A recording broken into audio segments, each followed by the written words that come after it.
माध्यम से जो सिनेमा है वो समाज का आईना होता है। हम लोग बड़े हुए हैं सिनेमा देखकर और काफ़ी इन्फ्लुएंस करता है सिनेमा पिक्चर्स हमारी लाइफ में, खासकर युवाओं की लाइफ में।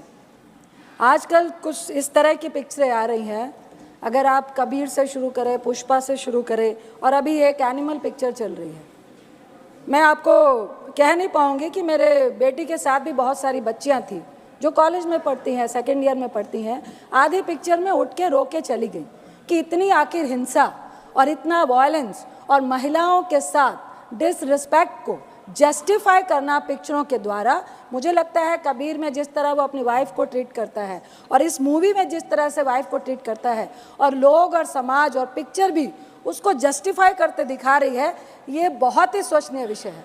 दूसरा, युवाओं पे सभापति जी बहुत सारे ऐसे एग्जाम्पल्स हैं कि इन पिक्चरों का, इन वायलेंस का और गलत नेगेटिव रोल को हीरो की तरह पेश करने में हमारे आज के खासकर 11वीं और 12वीं के बच्चे इनको रोल मॉडल मानने लगे हैं। कई इस तरह की हिंसा हमें समाज में देखने को मिल रही है, जो एग्जाम्पल और जो उदाहरण वो पिक्चरों से लेकर आते हैं। तीसरा, उच्च कोटि का इतिहास है पंजाब का, हरि सिंह नलवा का। उसमें एक गाना है कि फड़ के गंडासी मारी अर्जन वैली ने। ये इतिहास को एक गैंगवार में, दो परिवारों की नफरत की लड़ाई में, जिसका बेटा अपने बाप के प्यार के लिए मरता हुआ या बिल्कुल उसके लिए, वो भी जस्टिफाई नहीं कर पाई है ये पिक्चर।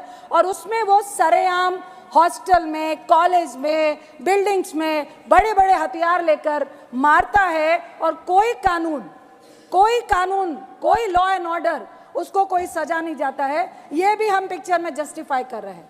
जहाँ तक अर्जन वैली का सवाल है सभापति जी, हरि सिंह नलवा जो कमांडर इन चीफ थे सिख फौज के, जिन्होंने मुगलों के खिलाफ, जिन्होंने अंग्रेजों के खिलाफ उनकी बढ़ती हुई सत्ता को रोकने के लिए लड़ाई लड़ी थी, उनका बेटा था अर्जन सिंह नलवा, जो पाकिस्तान के गुजरात से, वो जब पूरा इंडिया हमारा एक साथ था और उन्होंने कई मुसलमानों को 1947 में बचाने का काम किया था।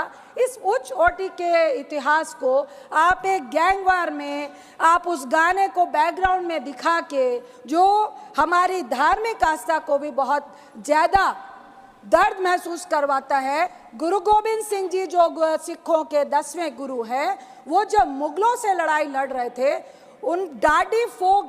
एक डाडी फोक होता है जिसके तहत आप एक फोक सॉन्ग के तहत अपनी फौज को जोश पैदा करते हैं। सर, मेरा एक ही सवाल है, 30 सेकंड माइक ऑन कीजिए please. Sir, thank you sir. Sensor board ऐसी पिक्चरों को बढ़ावा कैसे दे रहा है और किस तरह से ऐसी पिक्चरें पास होके आती हैं जो हमारे समाज के लिए बीमारी है?